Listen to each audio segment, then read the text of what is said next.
तो hey guys, welcome back our YouTube channel.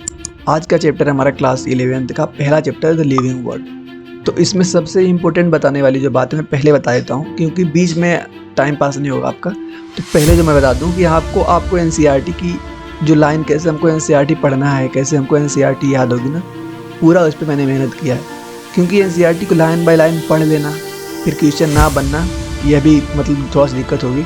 तो मैंने क्या किया है कि एनसीईआरटी को आपको डिकोड कर दिया है, मतलब कि हर एक पॉइंट के फॉर्म में ही लिखा है जितना पॉइंट एनसीईआरटी से बन सकता है, ट्रू फॉल्स करके, फिर फिलिंग द ब्लैंक्स। ऐसे क्वेश्चन पता क्या होते हैं, हमारे माइंड में देर तक याद रहते हैं। जैसे मान लो कोई क्वेश्चन हमने दिया, उसमें जगह छोड़ दिया फिलिंग द ब्लैंक्स, तो वहाँ पे अपने मन से जब सोच के भरोगे, नहीं आ रहा तो फिर जाकर उसको खोज के एनसीईआरटी में फिर जब वहाँ पे भरोगे, तो इस प्रकार का चीज़ें बड़ी बड़ी कोचिंग क्यों करवाती हैं। रीज़न यही है कि आपको एनसीईआरटी देर तक याद रहे, ठीक है ना। तो मैंने भी वही किया है, जितना मैंने किया है। अगर आप एनसीईआरटी पढ़ के बैठोगे तब भी कोई दिक्कत नहीं है, नहीं पढ़ के बैठोगे तभी कोई दिक्कत नहीं है। मैंने अपने हिसाब से पूरा बेस्ट दिया है, आप कितना गेन करते हो वो देखना, ठीक है ना। धन्यवाद। अगर आप एनसीईआरटी एक बार पढ़े हो, नहीं पढ़े हो, अगर पढ़ना चाह रहे हो ना, अगर नई में, तो आप इस वे में पढ़ना। सबसे पहला क्वेश्चन हमारा है कि यहाँ पे हमको फिल इन द ब्लैंक्स में भरना है। It's called Darwin of 20th century. किसको बोला जाता है? तो यह साइंटिस्ट यहाँ पे है ना, उनका नाम क्या है? अर्नस्ट मेयर, ठीक है ना। अर्नस्ट मेयर को हम क्या बोलते हैं? The Darwin of 20th century. Second question हमारा है कि Ernst Mayr was born at, ठीक, कहाँ पे इनका जन्म हुआ था? जर्मनी में कि इंग्लैंड में? तो अगर इसको आप पढ़ेंगे तो आपको यह भी आगे मिलेगा कि कहाँ पे हुआ था बोर्न। 5 जुलाई 1904 इन कैंपटन, कहाँ पे? जर्मनी में। तो सेकेंड का आंसर क्या आएगा यहाँ पे? जर्मनी। अब थर्ड क्वेश्चन हमसे पूछ रहे हैं कि Ernst mayor is known for, किस वजह से यह जाने जाते हैं, ठीक। तो इसका जो करेक्ट आंसर आने वाला है इस क्वेश्चन का, वह क्या होगा आपका? वो होगा आपका बायोलॉजिकल स्पीसीज की डिफिनीशन देने के लिए जाने जाते हैं, ठीक है ना। क्यों जाने जाते हैं? क्वेश्चन नंबर थर्ड का आंसर आपको यहाँ पे दिख रहा है कि he also pioneered the currently accepted definition of a biological species. तो थर्ड क्वेश्चन का आंसर क्या हो जाएगा आपका? बायोलॉजिकल स्पीसीज की definition of biological species. Fourth number पे आ रहा है कि increase in dash and dash are twin character of growth, ठीक ना। तो यह लाइन कहाँ पे लिखी गई एनसीईआरटी में? देखो, अगर मैंने यहाँ पे कोई यहाँ से अगर क्वेश्चन नहीं बनाया तो आपको यह बात यहाँ से समझ जाना है कि यह पॉइंट आपका इंपॉर्टेंट नहीं है। पढ़ना हो तो नॉलेज के लिए बस पढ़ लो, ऐसे कुछ खास यहाँ पे लिखा भी नहीं। तो देखो, यहाँ पे एक पॉइंट हमको मिल रहा है कि increase in mass and increase in number of individual are twin character of growth, ठीक। तो यहाँ पे हम क्या भरेंगे कि increase in mass and number are twin character of growth. Fourth question हो गया हमारा। अब बोल रहे हैं कि growth and reproduction are mutually exclusive in, कहाँ कहाँ पे होते हैं? अगर एनसीईआरटी आपको देखो, आज तक अभी समझ ही नहीं पाए कि एनसीईआरटी को हमें पढ़ना कैसे, ठीक है ना। यह पॉइंट सुनने के बाद अगर आपको एनसीईआरटी याद नहीं आ रही है, अगर एक दो बार पढ़ने के बावजूद, तो आप एनसीईआरटी को सही ढंग से नहीं पढ़ें। तो इसका जो सही आंसर आएगा ना, वह होगा क्या आपका? Higher plants and animal. क्या होगा? Higher plant and animal. कहाँ पे लिखा है मैं आपको ये भी दिखाता हूँ। देखो, यहाँ पे लिखा है कि in majority of higher animals and plants growth and reproduction are mutually exclusive event. मिला है क्वेश्चन। अब आते हैं अपने नेक्स्ट पे। नेक्स्ट क्वेश्चन हमारा क्या था? नेक्स्ट क्वेश्चन हमारा है कि living organism are grow intrinsically और एक्सट्रिंसिकली। तो यह लाइन अगर आप एनसीईआरटी में आपको मैं भी दिखा रहा हूँ, वहाँ पे क्या लिखा गया है कि लिविंग ऑर्गेनिज्म जो होती है, लिविंग में जो ग्रोथ होती है ना, ग्रोथ कहाँ पे होती है? इनसाइड ग्रोथ, ठीक, इनसाइड ग्रोथ। और इनसाइड ग्रोथ को हम बोलते हैं क्या? Intrinsic growth. अगर यही ग्रोथ हमारी मान लो आउटसाइड होती है, जो कि नॉन लिविंग के अंदर होती है, नॉन लिविंग की ग्रोथ कैसे होती है? जल्दी बताओ। नॉन लिविंग की ग्रोथ होती है आउटसाइड ऑफ द बॉडी। तो इसको बोलते हैं हम क्या? Extrinsic growth. तो जो लिविंग होता है ना, उसके अंदर कौन सा होता है? अंदर वाला, तो इसका आंसर क्या आएगा? इंट्रिंसिक। क्वेश्चन नंबर 7 एक बार पढ़िए और इसमें ट्रू फॉल्स बताना है आपको, ठीक। क्या बोल रहे हैं क्वेश्चन नंबर 7 में? Growth is a defining property of living organism. तो इसका आंसर आएगा आपका क्या? फॉल्स, ठीक है ना। ग्रोथ जो है कैरेक्टरिस्टिक फीचर है, डिफाइनिंग प्रॉपर्टी नहीं है। अब सोचोगे भैया डिफाइनिंग प्रॉपर्टी का मतलब क्या होता है ना, देखो डिफाइनिंग जो हम डिफाइनिंग प्रॉपर्टी और एक होता है क्या? हमारी कैरेक्टरिस्टिक फीचर। तो डिफाइनिंग जो होता है ना, यह किसी स्पेसिफिक पे होना चाहिए, ठीक। मतलब लिविंग का अगर कैरेक्टर हो तो बस ये लिविंग के अंदर ही हो, नॉन लिविंग में नहीं होना चाहिए। अगर लिविंग में तो कैरेक्टर मान लो मिल रहा है हमारे पास, साथ में किसी नॉन लिविंग में भी मिल जाए तो उसको हम बोलते हैं क्या? Characteristic feature. तो ग्रोथ जो है ना, ये डिफाइनिंग फीचर नहीं है। क्यों? क्योंकि जो ग्रोथ होती है हमारी, वह लिविंग और नॉन लिविंग दोनों के अंदर पाई जाती है। Living and non living. Living में कहाँ पे? हमारे अंदर, आपको पता ही है, ग्रोथ पाई जाती है। नॉन लिविंग कहाँ पे? जैसे कोई सा भी नॉन लिविंग एग्जाम्पल लेता हूँ आपको, माउंटेन का। माउंटेन, तो जो माउंटेन होता है भाई, उसको आज अगर आप देख रहे हो तो अगर उसकी हाइट जो भी, मैं मान रहा हूँ कि 100 फीट हाइट है, ठीक। अगर उसको आप 50 साल बाद, अगर आप जिंदा हैं 50 साल बाद देखेंगे ना, तो उसकी हाइट 100 फीट नहीं रहेगी, कुछ बढ़ गई होगी। मैं मानता हूँ कि 110 फीट हो गई है। तो 110 में जो 10 फीट की ग्रोथ हुई है, कैसे हुई है? बाहर से कंकड़ मिट्टी बालू वगैरह इकट्ठा हो गए उसके ऊपर, तो वो अभी क्या है? एक ग्रोथ ही तो है। वो भी क्या है? ग्रोथ ही तो है। तो इसीलिए क्या होती है, हमारी ग्रोथ जो होती है डिफाइनिंग प्रॉपर्टी नहीं होती है, ठीक। तो इसका आंसर क्या आएगा? फॉल्स। क्वेश्चन नंबर 8 करिए अटेम्प्ट एक बार, क्वेश्चन नंबर 8 को। क्वेश्चन नंबर 8 में पूछ रहे हैं कि reproduction is a defining property of the living organism. नहीं, यह भी क्या है? हमारा फॉल्स। रिप्रोडक्शन जो होता है वो डिफाइनिंग प्रॉपर्टी नहीं है। इसका भी वही बात है कि सब में, मतलब हर लिविंग ऑर्गेनिज्म में रिप्रोडक्शन नहीं होता है, रिप्रोडक्शन होता है, लेकिन कुछ ऐसे भी होते हैं ना कि जिनके अंदर लिविंग होने के बावजूद भी वो रिप्रोडक्शन नहीं करते हैं। कहाँ लिखा है? एक बार मैं आपको एनसीईआरटी भी दिखाऊँ तो बोलोगे भैया एनसीईआरटी तो आप दिखा ही नहीं रहे हैं। देखो यहाँ पे वाली पॉइंट लिखा जो मैंने बताया था ना कि इन लिविंग ऑर्गेनिज्म ग्रोथ कैसी होती है? इनसाइड। इसी को हम बोलते हैं intrinsic growth. Can not taken as, इसलिए इसको क्या बोलते? इसको बोलते हैं डिफाइनिंग प्रॉपर्टी नहीं है ग्रोथ। ग्रोथ इसलिए डिफाइनिंग प्रॉपर्टी नहीं है। अगला अभी जो हम पढ़ रहे हैं वो पढ़ रहे हैं रिप्रोडक्शन को। रिप्रोडक्शन जो होता है हमारा, ठीक है ना, रिप्रोडक्शन जो होता है ये भी हमारा, देखो यहाँ पे नीचे लिखा होगा कि reproduction also can not be x inclusive defining characteristic feature of the living. ये भी नहीं है। इसका रीज़न क्या दिए हैं कि कुछ ऐसे होते हैं जो कि रिप्रोड्यूस नहीं करते हैं। एग्जाम्पल म्यूल दिए हैं हमको, स्टेराइल वर्कर भी दिए हैं, ठीक। इनफर्टाइल ह्यूमन कपल दिए हैं। आया समझ? अब देखिए हमारे सामने नेक्स्ट क्वेश्चन पे आते हैं। क्वेश्चन नंबर 9 क्या बोल रहे हैं कि इन, हाँ अभी देखो पढ़ी क्या रहे, पूछे अगर आपसे कभी कि ट्रू रीजनरेशन कहाँ पे होता है, तो ट्रू रीजनरेशन होता है आपका प्लेन एरिया के अंदर। कहाँ पे होता है? प्लेन एरिया के अंदर। प्लेन एरिया किसका मेंबर है? आपका फ्लैट वर्म का, ठीक है ना। कहाँ किसका किसका मेंबर है? फ्लैट वर्म, मतलब कि प्लेटी हेलमिंथेज का मेंबर है। इसको हम बोलते हैं फ्लैट वर्म। तो यहाँ पे आप भर दोगे। 10 नंबर देखो पूछ रहे हैं कि fragmentation is seen by. Fragmentation आपको कहाँ कहाँ पे देखने को मिलता है? देखो ये भी अभी हमने यह पढ़ा कि प्लेनेरिया जिसको हम फ्लैट वर्म बोलते हैं उसमें क्या ऑब्जर्व होता है? ट्रू रीजनरेशन ऑब्जर्व होता है। अब देखो जैसे फंजाई हुआ, फिलामेंटस एल्गी हुई, प्रोटोनीमा ऑफ मोसेस हुआ, यह जो होते हैं ना इनमें ईजिली मल्टीपल फ्रेगमेंटेशन होता है। तो वहाँ पे आप क्या भरोगे? फंजाई, फिलामेंटस एल्गी और मोसेस। फ्रेगमेंटेशन के अंदर हम क्या क्या पढ़ने वाले थे यहाँ पे? एक तो हमने बोला फंजाई, ठीक, फंजाई, साथ में क्या था उसके? Protonema of Moses, protonema of Moses, और क्या थी? एल्गी। इनके अंदर आपको क्या देखने को मिलता है? फ्रेगमेंटेशन।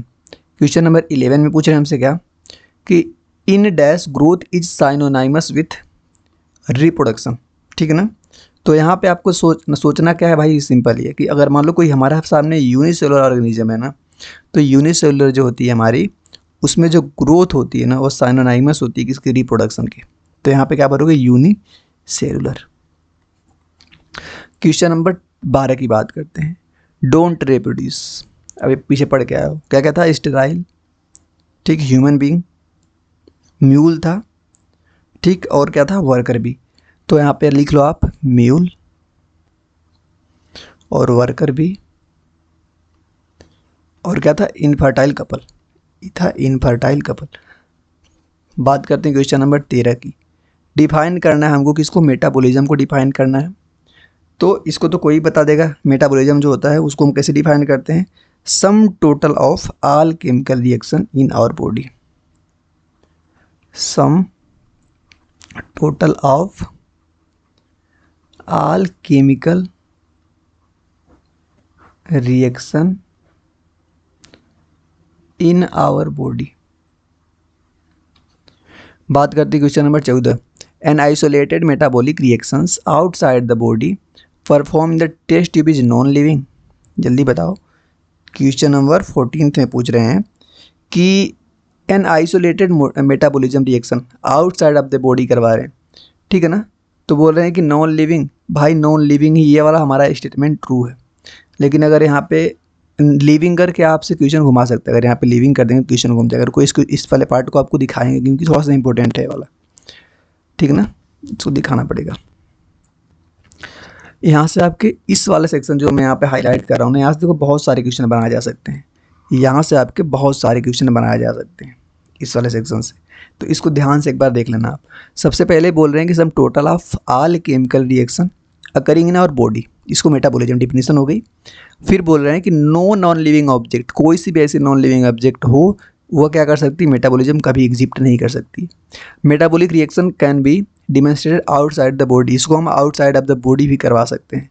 लेकिन शर्त क्या है कि isolated metabolic reaction outside of the body करवाएंगे ऑर्गेनिज्म के, तो वह रिएक्शन जो होगी, ठीक है ना, वह रिएक्शन जो होगी वो तो लिविंग होगी लेकिन नॉन लिविंग थिंग्स, ठीक है ना। अभी देखो ऐसा इसका पॉइंट मिलेगा, कहाँ गया, हाँ, isolated metabolic reaction in vitro मतलब कि बाहर करवाएंगे तो not living things, living things नहीं है, बट रिएक्शन जो है वो कैसी है, लिविंग रिएक्शन है।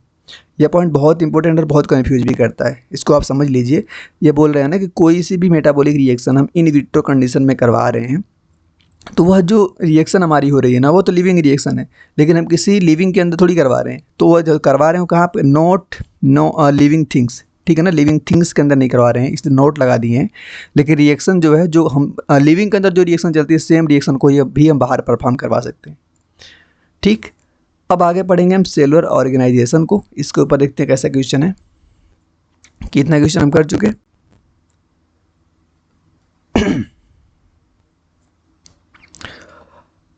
अब आते हैं इस वाले पार्ट पे कि metabolism is a defining property of living organism true. Metabolism जो होती है अभी हम पढ़ ही क्या रहे हैं कि ऑल लिविंग ऑर्गेनिज्म में होती है ना, किसी नॉन लिविंग में नहीं होती है। तो हमारा इसका क्या होगा, यह स्टेटमेंट हमारा ट्रू है।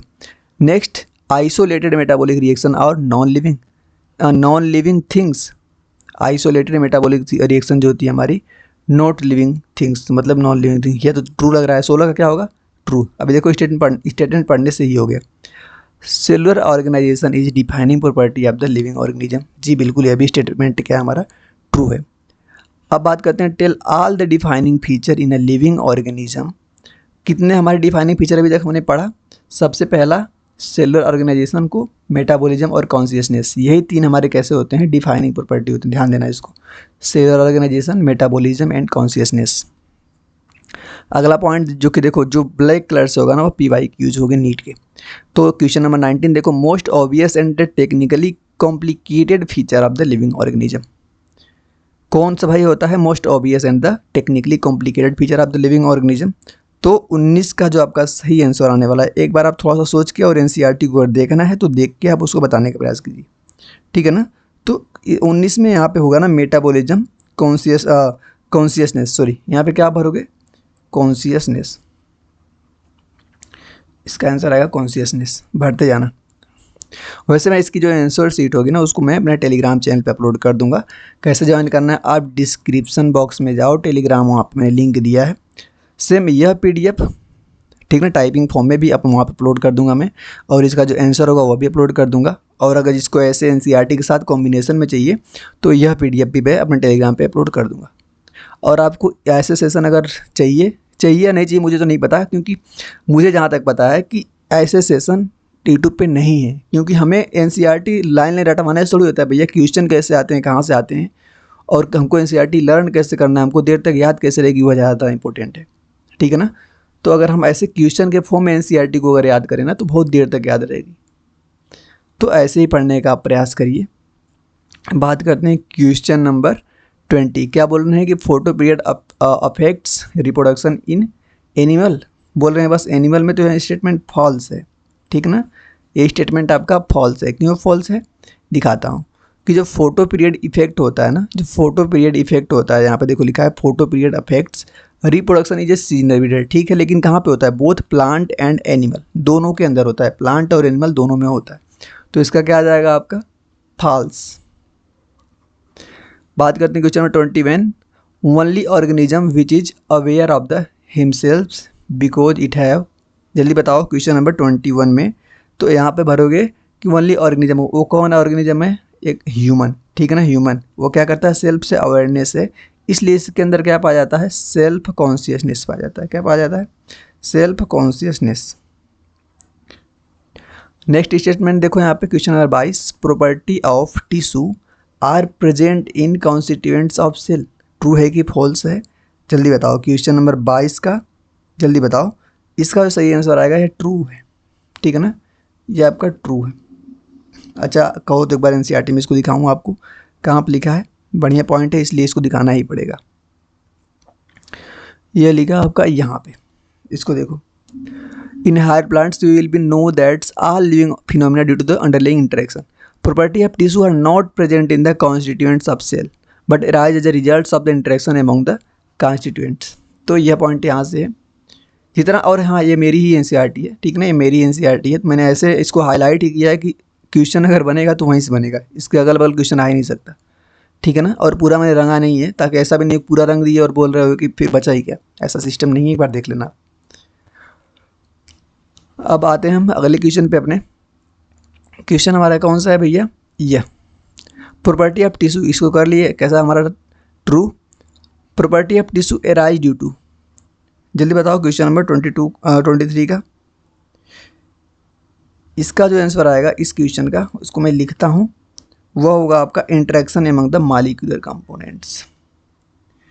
Interaction among the molecular component. अब बात करते हैं question number 24। Number of species known and described range between the, कहाँ से, 1.7 से 1.8 मिलियन, ये तो कोई बता देगा। 25 agreed principle and the criteria for the plants are provided by, ठीक। तो इसका आंसर जो आएगा प्लांट के लिए अगर बात करेंगे तो वो होता है आपका ICBN। क्या होता है ICBN, ICBN का फुल नेम अगर किसी को पता है जल्दी बताओ, ठीक है ना। ICBN जो कि हम प्लांट के लिए यूज करते हैं, क्या होता है, international code for botanical garden. एक होता है आपका ICZN, ये यहाँ इसकी बात कहाँ पे करते हैं, देखो यहाँ पे जूलॉजी आता है, मतलब कि ये बात एनिमल की होती है, एनिमल की। इसका फुल नेम क्या होता है आपका, international code of zoological garden, sorry यहाँ पे बोटेनिकल नॉमेनक्लेचर था, नॉमेनक्लेचर। तो अब नीचे वाला जो आपका क्वेश्चन है, क्वेश्चन नंबर 26। एनिमल के लिए अगर बात की जाए तो क्या यहाँ पे भरोगे, ICZN।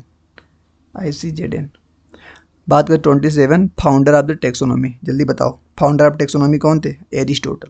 कौन थे, एरिस्टोटल। कैरोलस लिनियस, जल्दी बताओ इस क्वेश्चन को। क्या दिया था इन्होंने दिया था बायोनोमियल नॉमेनक्लेचर, इन्होंने दिया था बायोनोमियल नॉमेनक्लेचर। मुझे जहाँ तक उम्मीद है इस सब क्वेश्चन को तो अपने से भर ले रहे हो। अब बायोलॉजिकल नेम जो होता है जनरली किस में लिखा जाता है, जनरली जो होता है किस में होता है, लैटिन में, लेकिन लिखा किस में जाता है, इटैलिक में, ठीक, इटैलिक। अब बात करते हैं question number 30। Specific epithet start with the small letter, जल्दी बताओ। स्पेसिफिक एपिथेट जो होता है लिखते हैं कैसे, स्पेसिफिक एपिथेट जीनस लिखते हैं फिर स्पेसिफिक कैपिटल, ये होता है कैपिटल से, हमारा होता है स्मॉल से। बिल्कुल करेक्ट स्टेटमेंट है। कैसा है आपका? ट्रू है। Classification is based on the sum easily observable character. जल्दी बताओ 31 का, ये क्या है? हमारा ट्रू स्टेटमेंट है। ठीक है ना, एकदम ट्रू स्टेटमेंट है। पेज नंबर 7 पे लिखा हुआ है। एनसीईआरटी आपको साथ ही। What is taxa? टेक्सा क्या है भाई? टेक्सा आपका है convenient category used to organism. क्या है? यहाँ पे लिखता हूँ मैं, कन्वीनियंट कैटेगरी है, यूज्ड होती है to study organism, to study organism. 33 wheat animal human they are taxa. बताओ ट्रू है या फॉल्स है? 33 ट्रू स्टेटमेंट है। ठीक है ना, वीट एनिमल ह्यूमन सारे क्या है आपके? टेक्सा हैं। Basis of modern taxonomy study are. जल्दी बताओ, बढ़िया क्वेश्चन है। क्या क्या इसके हैं बेसिस बताना आपके मॉडर्न टेक्सोनॉमी के। तो यहाँ पे मैं लिखता हूँ, ठीक है ना, मॉडर्न टेक्सोनॉमी की बेसिस। मॉडर्न टेक्सोनॉमी कौन कौन से आएंगे? इसके अंदर आपका आएगा फर्स्ट नंबर, वह होगा external structure, external structure. Second internal structure, internal structure. Cell structure, cell structure. फिर क्या होगा? Developmental process. Fourth number developmental process. Fifth number ecological information. सारा एनसीईआरटी का ही इकोलॉजिकल। लिख क्यों रहा हूँ? लिख रहा हूँ कि याद हो मुझे भी और तुम्हें भी। लिखने से चीज़ें याद होती हैं, इसलिए मैं यहाँ पर लिख लिख के बता रहा हूँ। खैर ऐसा नहीं, मैं पहले कहीं इसको कर ही चुका हूँ, डायरेक्ट नहीं कर रहा हूँ, लेकिन इसलिए लिख रहा हूँ कि एक बार रिवीजन के साथ दोबारा हो जाए, और तुम्हें भी ऐसा ही करना चाहिए। अब आगे आपकी मर्जी। बात करते हैं 35 the process of classification is called. Classification के प्रोसेस को हम क्या बोलते हैं? टेक्सोनॉमी बोलते हैं। ठीक है ना, taxonomy. 4 process which are basis to taxonomy. Taxonomy के 4 प्रोसेस होते हैं। कौन कौन सा है? पहला हमारा जो होता है, ठीक ना, जल्दी बताओ। जो पहला हमारा होता है वह होता है कैरेक्टराइजेशन, कैरेक्टराइजेशन। दूसरा जो होता है आइडेंटिफिकेशन, आइडेंटिफिकेशन। फिर होता है क्लासिफिकेशन, थर्ड होता है क्लासिफिकेशन। 4 होता है हमारा लास्ट, यानी कि नोमेनक्लेचर, नोमेनक्लेचर। बात करते हैं 37 earliest classification what are the basis of. Earliest classification किसके ऊपर बेस्ड है? Usages of organism. किसके ऊपर था? Usages of organism. 38 systema means systematic arrangement of organism. True है और फॉल्स है? 38 ट्रू स्टेटमेंट है। ठीक ना, सिस्टेमा का मतलब क्या होता है? Systematic arrangement of organism. 39 जो आपका PYQ है, लीनियस टाइटल ऑफ पब्लिकेशन क्या था? जल्दी बताओ। Systema Naturae, Systema Naturae. 40 question systematic take into account evaluation relationship between the organism. तो 40 भी आपका ट्रू स्टेटमेंट है। बात करते हैं अब आपके अगला सेक्शन जो आपके एनसीईआरटी का आ रहा है टेक्सोनोमिक कैटेगरी वाला। ठीक है ना, अब क्या आ रहा है आपका? Taxonomic category. इसको करिए। पहला पूछना है कि the taxonomical groups are distinct biological entity and the not merely morphological aggregate.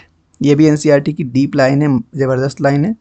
तो इस क्वेश्चन को बताइए, क्या बोल रहे हैं कि the taxonomic group distincts biological entity and use not merely morphological aggregate. ठीक है ना, 41 ट्रू स्टेटमेंट है। जिसको दिमाग में आ गया कहाँ पे लिखा है एनसीईआरटी में, बढ़िया से पढ़े हो, मैं मान गया। Name and taxonomic category from कहाँ से? Highest to lower, highest to lower. KP sir of gangster, मैंने ऐसे याद किया क्या? केपी सर ऑफ गैंगस्टर एक टीचर थे हमारे केमिस्ट्री के क्लास 11th में। ठीक, तो ये ऑर्डर जो आपको दिख रहा है, kingdom, phylum, class, order, family, genus species, यह जो आप हाईएस्ट से लोवेस्ट का।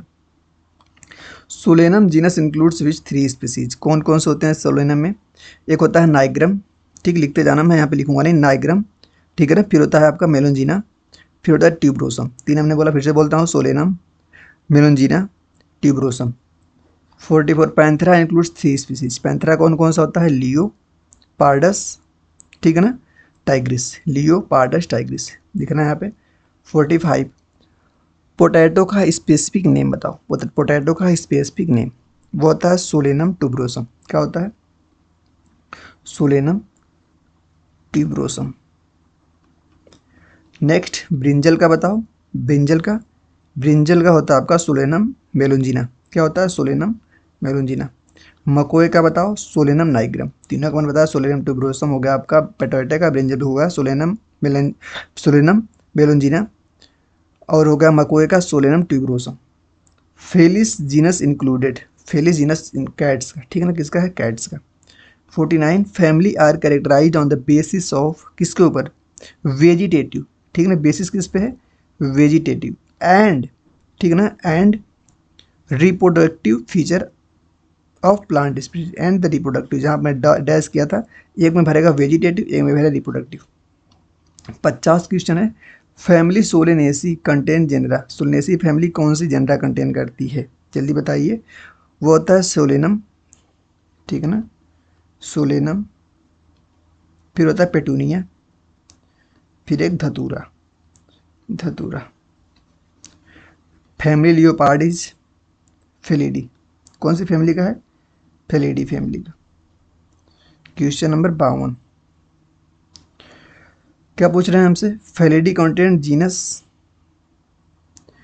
पैंथेरा एंड फेलिस, ठीक है ना, पैंथेरा एंड फेलिस, सही चल रहा है ना।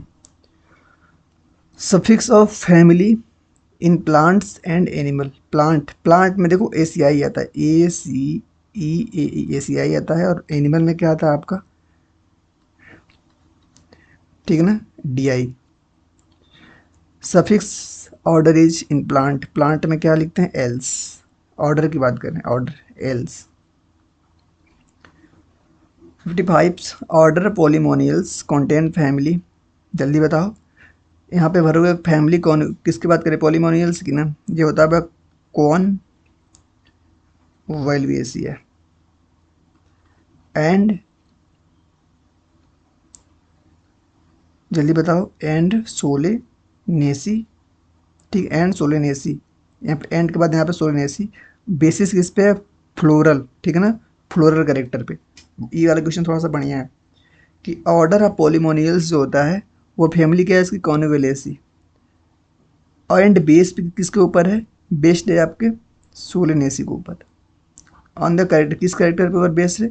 फ्लोरल करेक्टर के ऊपर बेस्ड है। तो एनसीईआरटी का है आपका point clear. 56 Carnivora is a order, Carnivora का ऑर्डर क्या है? जल्दी बताइए 56 का। एल्स, क्या है आपका? एल्स आएगा लास्ट में, एल्स।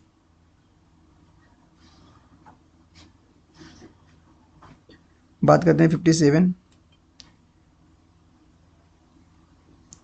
क्वेश्चन क्या है आपका कि इट इंक्लूड्स फैमिली, कौन कौन सा होगा, मतलब कि कार्नियोरा में कौन कौन सी फैमिली आएगी पूछ रहे हैं। वो आएगी फेलिडी। ये true false, Carnivora is a order पूछ रहे थे ना, तो यहाँ पे ट्रू फॉल्स बताना था, तो ये ट्रू था। और यहाँ पे पूछ रहे हैं कि कार्नियोरा में कौन कौन सी फैमिली आती है, तो एक होती है फेलिडियाई, एक होती है कैनिडियाई। फिर 58 मैमल्स कंटेन ऑर्डर, मैमल्स कौन सा ऑर्डर करता है? Contain Primata and Carnivora, and Carnivora. As you go lower taxa से, तो कॉमन कैरेक्टर जो होता है इंक्रीज करता है। कहाँ से जाते हैं? लोअर से जा रहे हैं ना हम ऊपर, तो कॉमन कैरेक्टर इंक्रीज करता है। 60 का हमको ट्रू लग रहा है, तो ये ट्रू स्टेटमेंट है, ट्रू। नीट का क्वेश्चन है family and order of house fly. देखो यहाँ पे जो जितने चारों क्वेश्चन दिख रहे हैं ना, इसको मैं एक इस वाला चार्ट समझा दे रहा हूँ। ये चार्ट जो आपका है, इसको समझ लो, आपका हो ही जाएगा वो। आपको एनसीईआरटी में मिल जाएगी, आराम से टेंशन मत लेना इसकी।